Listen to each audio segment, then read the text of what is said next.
Kemudian di review seperti ini biasanya itu bakalan ada yang tanya, "Bang, kalau buat editing video gimana?" Nah, di sini gue coba melakukan editing sederhana dengan Adobe Premiere Pro 2021 dengan video resolusinya itu 1080p, durasinya itu 1 menit 27 detik. Gue render dengan waktu kurang lebih 7 menitan, tapi itu gue render sambil merekam layar dengan OBS Studio. Jadi kalau tanpa OBS Studio pasti harusnya lebih cepat dari 7 menitan.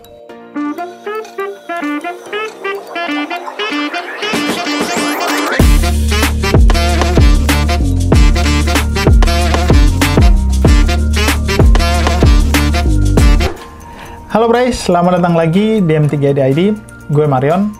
Jadi di video sebelumnya kan kita udah unboxing dan memberikan first impression laptop dari Xiaomi ini, Redmi Book 15. Nah, di video kali ini gue pengen share dan memberikan review jujur buat kalian, kira-kira laptop yang dijual dengan harga 5 juta rupiah ini masih worth it atau enggak. Melihat angka penjualan di marketplace Xiaomi Redmi Book 15 ini, kalau di total-total itu penjualannya sudah ribuan unit. Ini sebenarnya sebuah angka penjualan yang cukup luar biasa. Tapi apa ya, Redmi Book 15 ini masih benar-benar worth it untuk dibeli di tahun 2023 ini. Tapi buat kalian yang belum subscribe channel M3ID, jangan lupa subscribe dulu karena kita udah mau menuju 2000 subscriber. Oke, langsung aja kita bahas review jujur Xiaomi Redmi Book 15 ala M3ID buat kalian. Oke, part satunya gue pengen review spesifikasi utama dari laptop ini.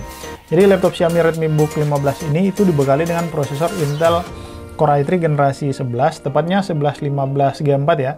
Masih 2 core dan 4 thread. Memorinya itu sendiri 8GB DDR4 3200 mHz yang disolder. Jadi kalau memori disolder itu berarti tidak dapat di-upgrade lagi. Dengan spesifikasi utama prosesor Intel Core i3 Gen 11 ini dan juga memori 8GB, harusnya sudah cukup aman buat kinerja multitasking dengan menggunakan program-program yang ringan seperti kalian browsing dengan Chrome, kalian menggunakan Office, atau kalian menggunakan Zoom untuk meeting online.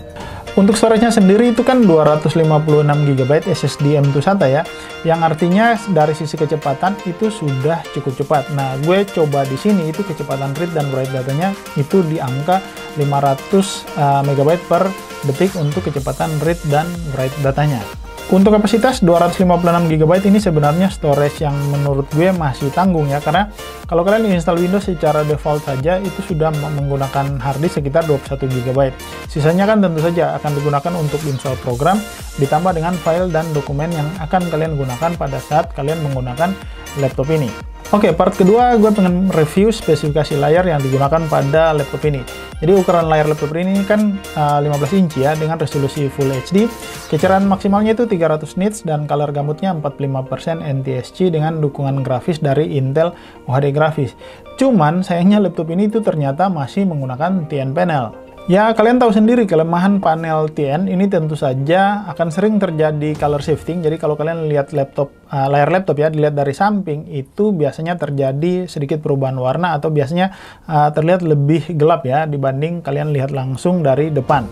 Selain itu, TN panel itu kurang cocok buat kalian yang melakukan editing foto dan video karena akurasi warna panel TN ini masih kurang dibanding dengan misalnya IPS panel.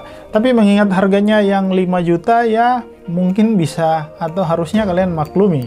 Oke, yang ketiga pengen gue review adalah port dan konektivitas dari laptop ini. Jadi laptop ini masih terdapat slot RJ45 buat kalian yang ingin terhubung ke internet dengan menggunakan kabelan, dan juga ada satu SD card buat kalian yang sering menggunakan micro SD. Kemudian sisanya standar, ada satu port HDMI, satu jack audio, dua port USB 3.2 dan satu port USB 2.0. Kemudian yang menarik, laptop ini tuh ada Kensington Lock ya buat pengamanan laptop apabila kalian tinggal pergi pada saat bekerja dengan laptop ini.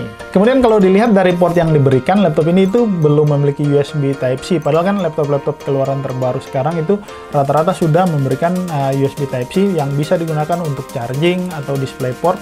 Dan tentu saja kecepatan transfer data dari USB Type-C itu jauh lebih cepat dibanding dengan USB 2.0 atau USB 3.2 yang disediakan oleh laptop ini. Untuk konektivitas, laptop ini dibekali dengan Bluetooth 5.0 dan Wi-Fi 5 yang bisa menghubungkan kalian dengan perangkat Bluetooth lain atau kalian menggunakan hotspot untuk internetan. Ya, walaupun laptop-laptop sekarang sebenarnya sudah menggunakan Wi-Fi 6 ya, tapi ya wajar aja harga 5 juta Xiaomi kasih kalian masih menggunakan Wi-Fi 5 itu bisa dimaklumi. Yang keempat yang pengen gue review di sini adalah speaker, kamera, dan baterai yang digunakan pada laptop ini. Jadi Redmi Book ini itu dibekali dengan speaker stereo, kemudian kualitas audio dari laptop ini nanti mungkin gue akan putar video, kalian dengar sendiri ya. Laptop Xiaomi Redmi Book ini, kemudian first impression gue terhadap laptop ini kira-kira seperti apa? Kira-kira bagus nggak sih ya laptop ini? Udah nggak usah lama-lama, kita langsung aja unboxing sama-sama guys. Kemudian untuk webcam, Xiaomi Redmi Book ini dibekali dengan kamera 720p atau resolusi HD. Untuk kualitasnya ya kita coba langsung sama-sama. Halo Bray, jadi ini kalian bisa nilai sendiri ini kualitas webcam dan audio dari Xiaomi Redmi Book 15. Ini resolusinya kalau nggak salah ini 720p. Kualitas gambarnya sudah cukup bagus, tapi ini memang kondisi pencahayaan yang cukup proper, jadi mungkin kelihatan lebih terang. Nggak tahu kalau di kondisi gelap seperti apa, tapi harusnya kalau ini kalian gunakan untuk meeting online, ini sudah cukup banget sih. Lebih dari cukup malahan ini. Oke, berikutnya untuk kapasitas baterai. Jadi laptop ini itu dibekali dengan baterai 46 Wh yang diklaim oleh Xiaomi itu daya tahan baterainya itu sampai 10 jam.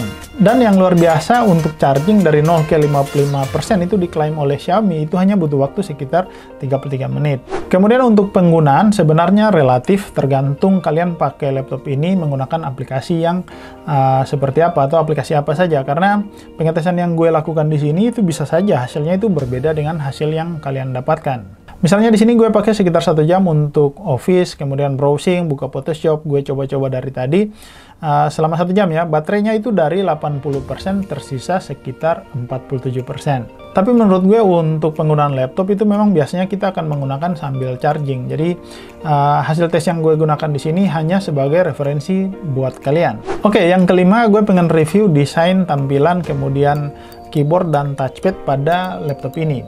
Jadi Xiaomi Redmi Book 15 ini itu punya tampilan yang cukup elegan dengan balutan metal desain pada bodi laptop ini. Cuman masih ada bahan plastiknya juga ya. Jadi dengan balutan bahan metal ini, kalau laptop ini dibawa nongkrong itu kelihatan keren ya. Jadi kelihatan seperti kalian bawa MacBook, tapi padahal laptopnya adalah laptop Xiaomi. Pada bodi bagian atas laptop ini juga terdapat slogan Power Your Creativity. Kemudian bagian sandaran tangan, keyboardnya juga ini terdapat logo Intel Core i3. Kemudian keyboardnya sendiri belum backlight, jadi kalau kalian ngetik di tempat yang gelap, huruf di keyboardnya itu nggak kelihatan ya. Nggak ada pencahayaan yang membantu kalian untuk melihat huruf pada keyboardnya. Sandaran tangan pada laptop ini juga cukup luas ya, jadi cukup enak untuk menopang tangan kalian dengan baik pada saat menggunakan laptop ini untuk mengetik. Kemudian touchpad-nya sendiri cukup luas, nyaman digunakan, responsif juga untuk scrolling atau untuk ditekan, untuk diklik itu cukup enak. Dimensi laptop ini sendiri berukuran panjang 363 mm, lebarnya 243 mm, dan tebalnya itu 19,9 mm atau 2 cm. Ya, bisa dibilang tidak cukup tebal, tapi tidak cukup tipis juga. Dimensi laptop ini dibarengi dengan ukuran layar laptopnya yang 15 inci, sehingga berat laptop ini itu sekitar 1,8 kg. Jadi ya bisa dibilang tidak ringan, tapi tidak berat juga. Tapi bisa dicoba ya, jadi masih cukup enak kalau misalnya kita bawa laptop dengan satu tangan seperti ini. Oke, yang keenam, gue pengen memberikan review menggunakan laptop ini, itu feel-nya seperti apa. Yang pertama, feel mengetik dengan laptop ini terasa cukup nyaman, standar keyboard low budget pada umumnya tapi ya. Kemudian untuk penggunaan aplikasi seperti Office itu sebenarnya setelah gue uji coba itu sudah lancar banget. Untuk browsing juga lancar, kemudian multitaskingnya tadi gue sempat coba buka banyak tab sekaligus sambil buka Office, itu sangat-sangat lancar. Kemudian gue coba install Adobe Photoshop dipakai untuk editing image, kemudian sambil browsing, sambil buka aplikasi Office juga, bahkan gue tadi sambil merekam layar dengan OBS Studio, itu ternyata sudah sangat lancar. Cuman memang pada saat gue membuka Photoshop, pada saat gue melakukan editing image, itu memang masih terasa sedikit lagging pada saat kita melakukan editing. Kemudian di review seperti ini biasanya itu bakalan ada yang tanya, "Bang, kalau buat editing video gimana?" Nah, di sini gue coba melakukan editing sederhana dengan Adobe Premiere Pro 2021 dengan video resolusinya itu 1080p, durasinya itu 1 menit 27 detik. Gue render dengan waktu kurang lebih 7 menitan, tapi itu gue render sambil merekam layar dengan OBS Studio. Jadi kalau tanpa OBS Studio pasti harusnya lebih cepat dari 7 menitan. Untuk pengetesan main game, gue skip karena menurut gue segmentasi laptop ini itu bukan untuk para gamers. Jadi kalau kalian mau main game, ya seperti biasa gue saranin nabung lagi beli spesifikasi laptop gaming sekalian. Oke, yang terakhir kesimpulannya seperti apa? Jadi ini kesimpulan yang bisa gue berikan buat kalian, kelebihan dan kekurangan laptop ini itu apa saja.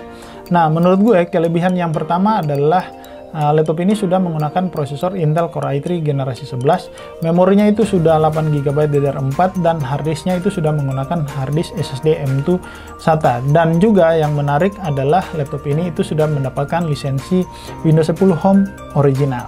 Kemudian apa saja kekurangan laptop ini? Menurut gue kekurangannya adalah memorinya itu disolder ya, jadi tidak bisa di-upgrade lebih dari 8GB. Kemudian layarnya itu masih menggunakan TN panel, dan yang paling disesali menurut gue ya, belum dapat lisensi dari Microsoft Office, karena ini penting banget. Jadi kalau misalnya kalian beli laptop ini, kalau kalian mau menginstal Office ya kalian harus beli lisensi sendiri.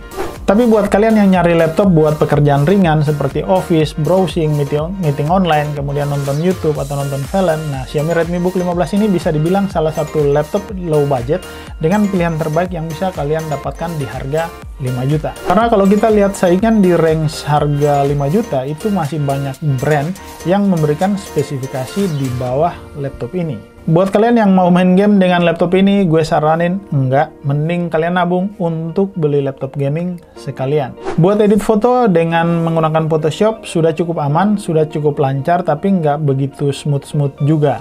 Kemudian untuk edit video, misalnya kalian pakai Adobe Premiere ya bisa aja, tapi kalian editing 720p atau 1080p aja, karena laptop ini Intel Core i3 generasi 11 itu masih dual core. Jadi kalau misalnya kalian pakai untuk editing ya butuh kesabaran juga, apalagi misalnya kalian pakai untuk render video, karena pasti akan butuh waktu yang cukup lama. Selain itu, ukuran layar 15 inci dan besutan body metal pada laptop ini membuat desain dari laptop ini cukup mewah dan elegan. Jadi kalau kalian bawa nongkrong, ya ini bisa dikira laptop mahalan. Jadi bisa dibilang Xiaomi Redmi Book 15 ini bisa menjadi salah satu pilihan terbaik bagi kalian yang mencari laptop dengan budget 5 juta. Oke guys, sekian dulu review yang bisa gue berikan buat kalian. Dan buat kalian yang belum subscribe, jangan lupa subscribe dulu dong sebagai bentuk dukungan buat kita, karena sekarang kita mau menuju 2000 subscriber. Dan seperti biasa, semoga video ini bisa bermanfaat buat kalian yang sedang mempertimbangkan untuk membeli laptop Xiaomi Redmi Book 15 ini. Thank you!